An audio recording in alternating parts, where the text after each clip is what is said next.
I'm Bobby Ramos. Bottom line, it's a beautiful day here representing the St. Jude Community Development here in Washington, putting on a great show tomorrow night at Howard University.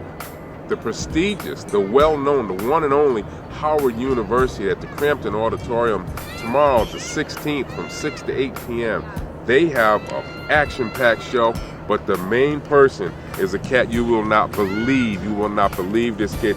He's a world-renowned violinist, but he plays the violin to hip-hop music. I don't think you heard me. He plays the violin to hip-hop music. That's like a Republican who's really a Democrat.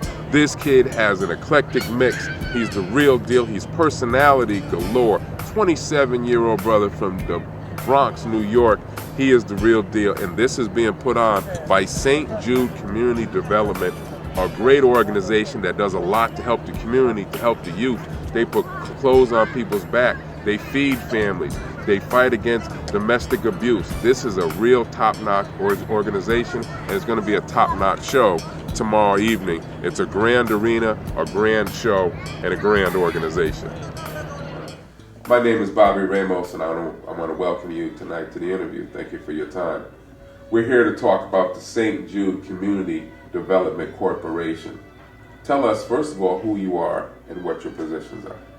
I'm Linda Thompson. I'm the chairperson of the board. Basically, the person that tries to make sure everything moves in the direction it needs to go.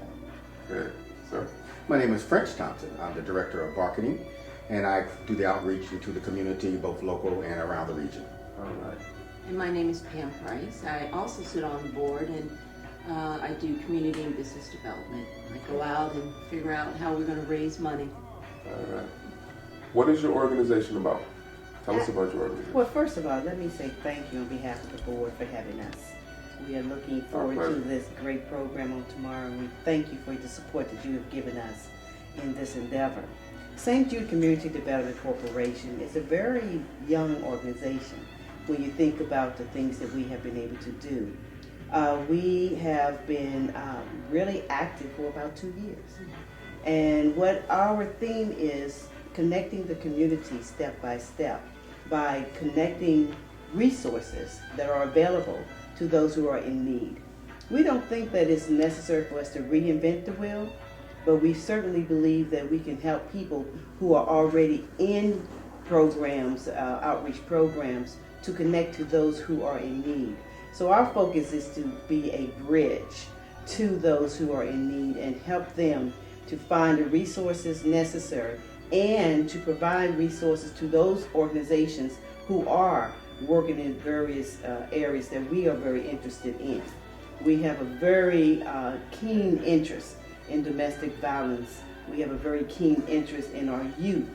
We want to do things that will be able to bring them into adulthood in a way that they are more, I would say, confident with themselves and what they want to do in life. Who are you? Northeast Performing Arts Group! Which is why this program tomorrow is such a big deal for us. You know, you have a great mission statement. Allow me to read a little bit from it. You want to help youth overcome the odds and realize a positive future and support the development of the health of families, which is real key. That being said, and some of the things you just said, talk to me a little bit about the adoptive family. Well, right, okay. We've had a couple of situations where we've been able to adopt a person because of the situation they had at that time. It was kind of dire. One was where Pam had a friend that had a housekeeper that was homeless.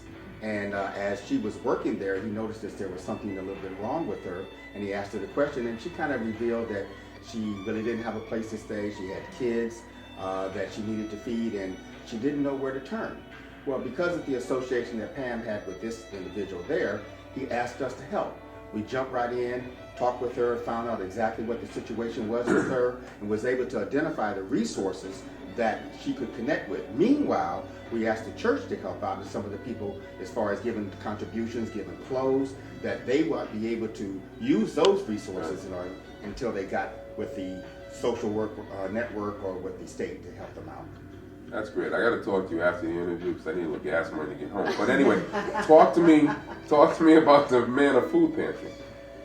The Manna Food Pantry. So what we do, we collect on canned goods, box food, and we deliver them every monthly down to the pantry, and that helps. Currently, the Manna Food House serves families within Montgomery County, which is in Maryland.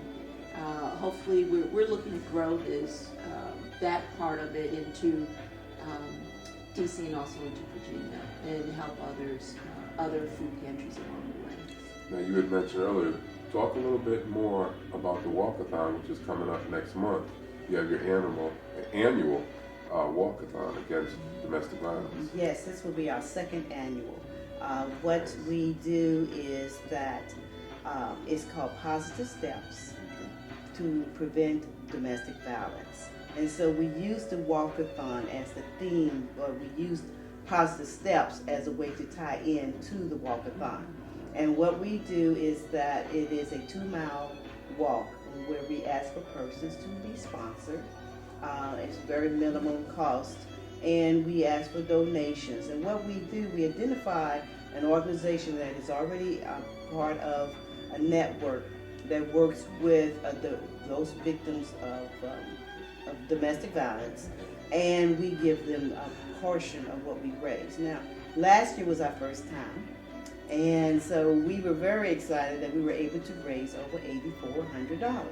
And out of that, we gave 50% or $4,200 to the Interfaith Works, but actually it was the Wilkins Women's Shelter that is a part of the Interfaith organization.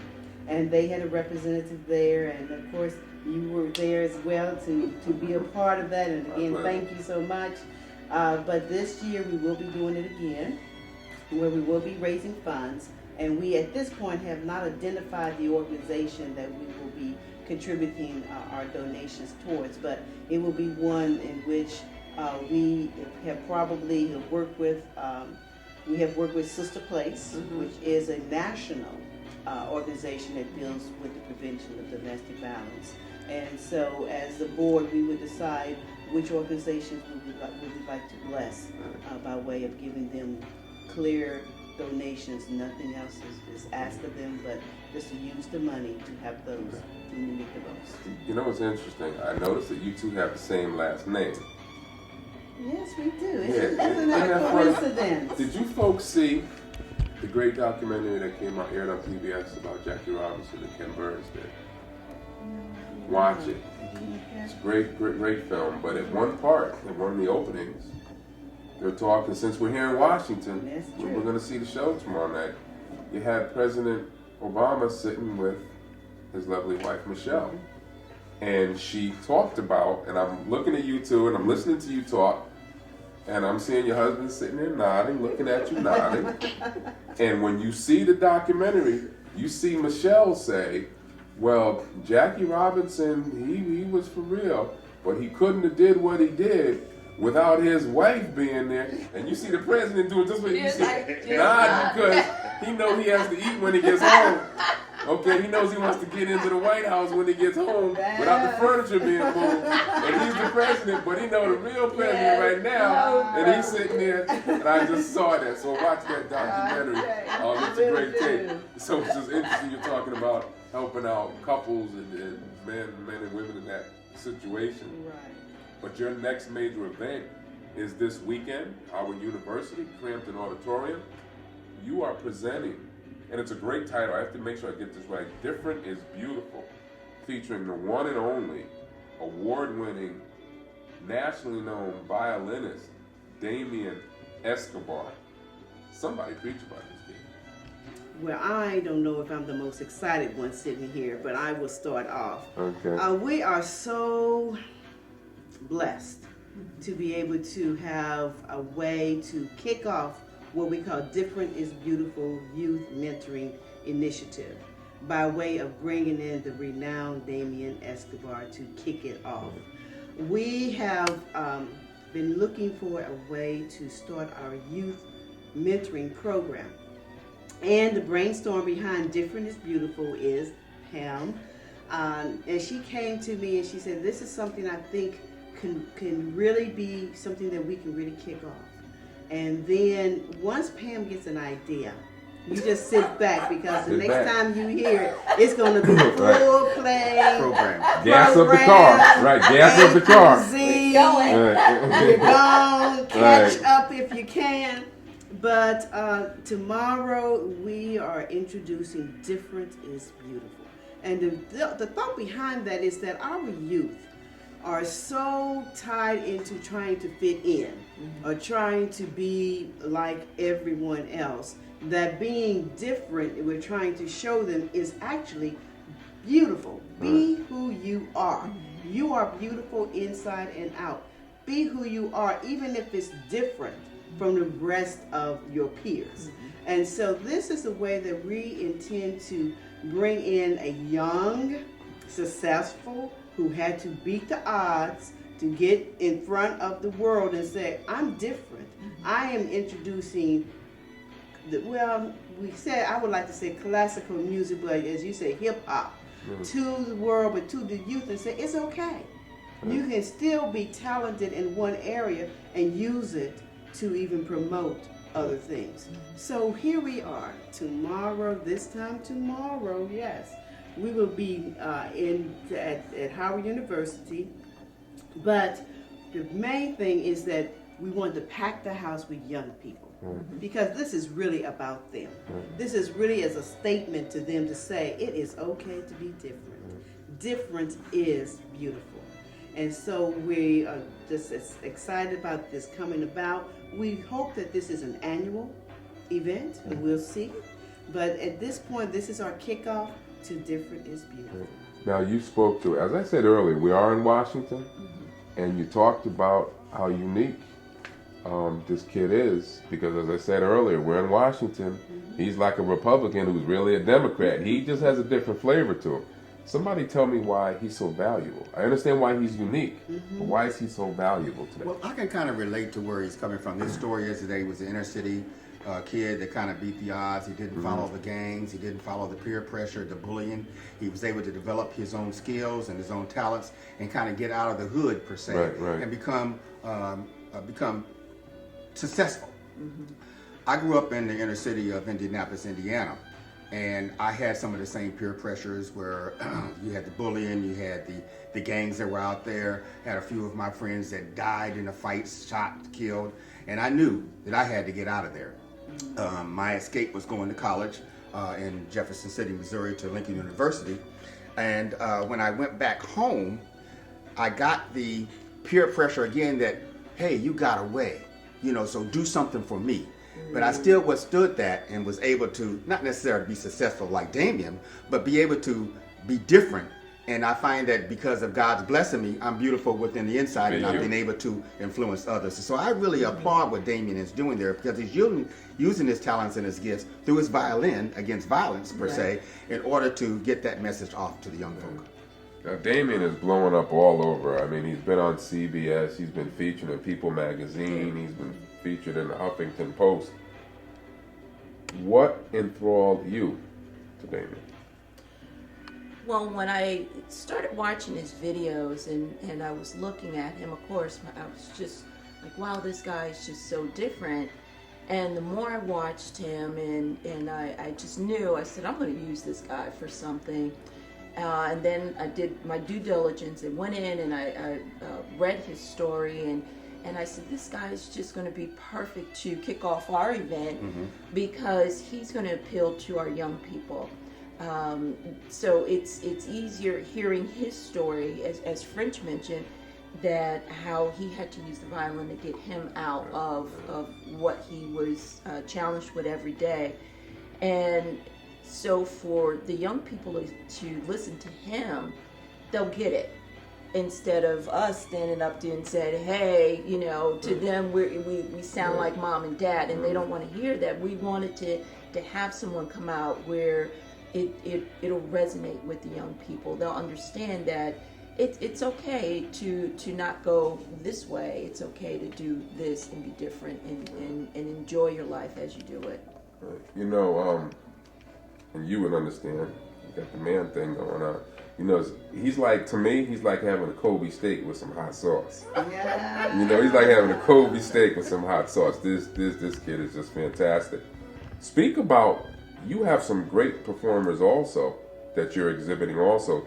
The Northeast School of Performing Arts, right? Okay, talk about that. So their school is located in southeast in Ward 8. I think that's Southeast Washington. Is that Southeast? Okay. Yes. And the reason we looked at that school is because Damien's from a performing arts school, Juilliard, and we thought it would be great to have a performing arts school come in and open the concert for him. So these young people, they're out there. They're going to perform. They're going to dance tomorrow. They're going to do two dances, and in one of the dance performance, they're going to take one of his songs, and the way they're going to say thank you to him is they're going to do a whole skit around one of his songs. After they dance and he finishes performing, he's going to sit down and hold a master class and sit with them and encourage the students to continue to perform and not give up on their dream, and just push them along and let them know it's hard work, and that will get them along, get them where they need to go. Difference is beautiful. Yes, it is. Why is this such a beautiful event? Hey, look at us. Hello. Hello. It's a beautiful event because it's for our young people. We don't know how many lives we're going to change tomorrow. Right. But if we can change the direction of one person, it's all worth it. We feel that the road ahead for our young people is so different from what we went through. And we would think that we had it rough because we went through the 60s and all the changes that went about and the civil rights and things like that. But we knew what the enemy, what economics, what education, what we needed to do to get to where we needed to go. Here, the young people, they are so exposed to so many negative things in life that I think that they don't know which way to go. And so we're hoping that this Different is Beautiful initiative will help spark a movement of sorts, that people or young adults, even with their parents there, can say we can come together and say it's okay for me to do something that is truly me, unique to me, and to make that a lifestyle and to be successful at it. And to try to add a little bit to that, we also have another young man that's going to be playing the saxophone. Yes. He's associated with our church, and he's very, very well talented. And he's I think that, again, seeing a young person under 30 that's going to be out there playing to the audience and saying, hey, look, I'm a young person and look at my talents that I'm doing and getting out of and beating the odds and doing the same thing that what Damien is doing here. So again, we're just kind of layering it right there so that somebody should get the message and understand that you can be different and it's okay. Right. Now, folks, listen, you have a great website, which I want you to, somebody give the call letters for your website, because it's a fantastic place, because you have a lot of events coming up in the future, and folks are going to be interested in this great interview you did. Right. Where can they go? It's www.stjudecdc.org. St. Jude CDC. I got that now. Yeah. Great show tomorrow night, Howard University, at the Crampton Auditorium, with the well-chronicled Damien Escobar. Thank you for today, but also a big thanks to the St. Jude CDC for all the great work that you're doing and you will continue to do. Thank you for the interview. Thank you. Have a great day.